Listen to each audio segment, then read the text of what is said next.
Badlapur Karjat railway मार्गावरती तिसऱ्या आणि चौथ्या मार्गाचा विस्तार आणि कार्यक्षमता सुधार करण्यासाठी पीएम गतिशक्ती अंतर्गत नेटवर्क प्लॅनिंग गटाच्या 89व्या बैठकीत मंजुरी देण्यात आली. मोफत वैद्यकीय उपचारांची सुविधा असलेल्या आयुष्मान भारत योजनेसाठी पात्रतेची वयोमर्यादा 70 ऐवजी 60 वर्ष करण्यात यावी आणि आर्थिक मदतीची रक्कम 5 ऐवजी 10 लाख करण्यात यावी अशी शिफारस करण्यात आली आहे. अत्यावश्यक कारणांसाठी पालिकेकडून नागरिकांना टँकरद्वारे मोफत पाणी पुरवठा केला जातो. त्यासाठी ठेकेदारांची नियुक्ती करण्यात आली आहे. मात्र दररोज 400 टँकरच्या फेऱ्यांचा हिशोब पालिकेला लागत नाहीये. त्यामुळे पालिका अभियंत्यांना अंधारात ठेवून हा पाणी पुरवठा केला जात असल्याचा संशय व्यक्त होतोय. मतदार याद्यांवरती त्याचसोबत वेगवेगळ्या ठिकाणच्या मतदार ओळखपत्रावरती एकच ईपीआयसी क्रमांक असण्यावरनं राजकीय वर्तुळात आरोपांचा धुरळा उठला होता. मात्र आता केंद्रीय निवडणूक आयोगानं आधार क्रमांकाशी मतदार ओळखपत्र जोडण्याची तयारी दाखवली असल्याचं कळतंय. या संदर्भात आयोग आणि केंद्र सरकारची महत्त्वाची बैठक मंगळवारी पार पडणार आहे. गेल्या काही वर्षात राज्यामध्ये विक्रमी रक्तदान झालं. गेल्या वर्षी 21 लाखांपेक्षा अधिक युनिट रक्त जमा झालं. मात्र विक्रमी रक्तदान होत असलं तरी दरवर्षी उन्हाळ्यात रक्ताची टंचाई जाणवते. त्यामुळे आयोजकांनी एकाच वेळी रक्तदान शिबिरं भरवण्यापेक्षा टप्प्याटप्प्यानं भरवावी तसा सल्ला वैद्यकीय तज्ज्ञांनी दिला. महाराष्ट्र कुस्तीगीर परिषदेच्या माध्यमातून यंदाची महाराष्ट्र केसरी कुस्ती स्पर्धेचं कर्जत जामखेडमध्ये आयोजन करण्यात आलंय. या स्पर्धेसाठी हजारो नामांकित मल्ल उपस्थित राहणार असून 26 मार्च ते 30 मार्च दरम्यान कुस्तीप्रेमींसाठी पर्वणी असणार आहे. छत्रपती संभाजी महाराजांच्या सन्मानार्थ औरंगजेबाची कबर हटवण्यात यावी अशी मोहीम विश्व हिंदू परिषद आणि बजरंग दलानं हाती घेतली आहे. औरंगजेबाची कबर न हटवल्यास बाबरीची पुनरावृत्ती होईल असा इशारा देण्यात आलाय. तातडीनं निर्णय न घेतल्यास सोमवारी राज्यभर आंदोलन करण्याचा इशारा दिलाय. घरकुल बांधणाऱ्यांना 5 ब्रास वाळू मोफत देण्याचा निर्णय सरकारनं घेतला. या निर्णयाची माहिती महसूल मंत्री चंद्रशेखर बावनकुळे यांनी दिली. लवकरच मंत्रिमंडळ बैठकीत वाळू धरण मांडणार असल्याचं बावनकुळे म्हणाले. होळीनंतर महाराष्ट्रात उष्णतेची तीव्र लाट पसरली आहे. राज्यात पारा 40 पार पोहोचला असून कडक उन्हाच्या तडाख्यामुळे अंगाची लाहीलाई होते.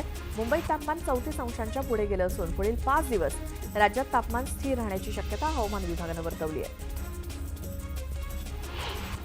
पुणे आणि परिसरात हवामान बदलामुळे कमाल आणि किमान तापमानात सातत्यानं चढ उतार नोंदवण्यात येत आहेत.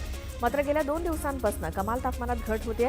पुढील 2 ते 3 दिवसात कमाल तापमानात आणखी घट होईल अशी शक्यता भारतीय हवामान विभागानं वर्तवली आहे.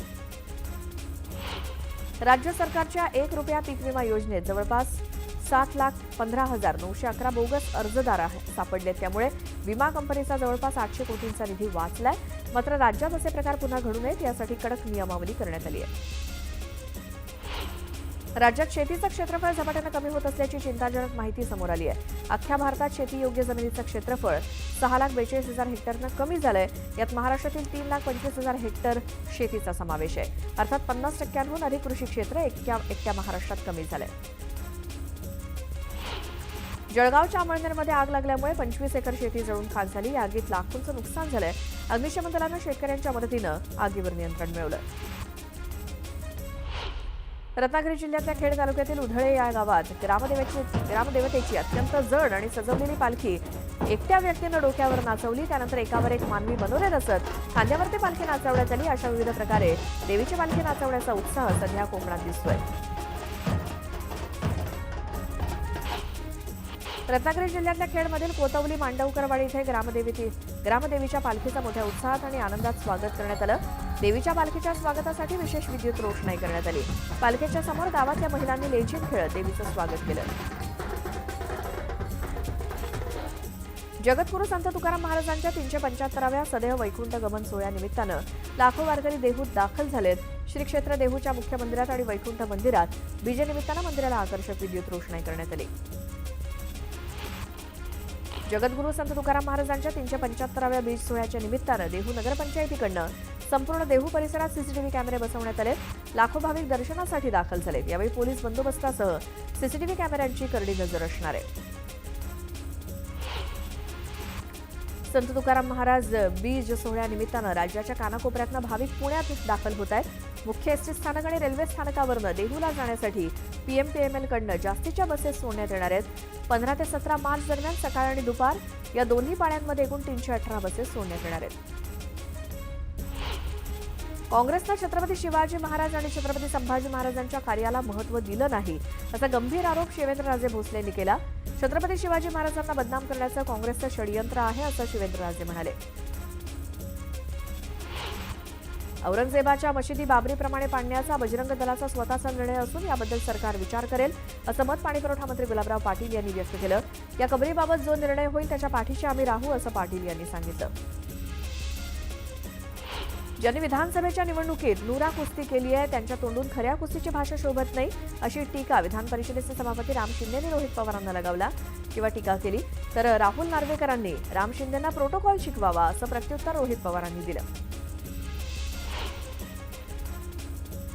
नाना पटोलेंनी दोन्ही उपमुख्यमंत्र्यांना महाविकास आघाडीत यावं आणि त्यांना मुख्यमंत्री करू अशी ग्वाही दिली होती. मात्र त्यानंतर पटोलेंनी या विधानावरनं यू टर्न घेतला. मी गमतीनं म्हटलं होतं पण काहींनी ते सिरियसली घेतल्याचं पटोले म्हणाले. फडणवीस सरकार राज्यात हेकेखोर पद्धतीनं काम करत आहे. महाराष्ट्रातील विवेक या सरकारनं नष्ट केला, कायदा सुव्यवस्थेची वाट लावली असा आरोप काँग्रेसचे प्रदेशाध्यक्ष हर्षवर्धन सपकाळे यांनी केला.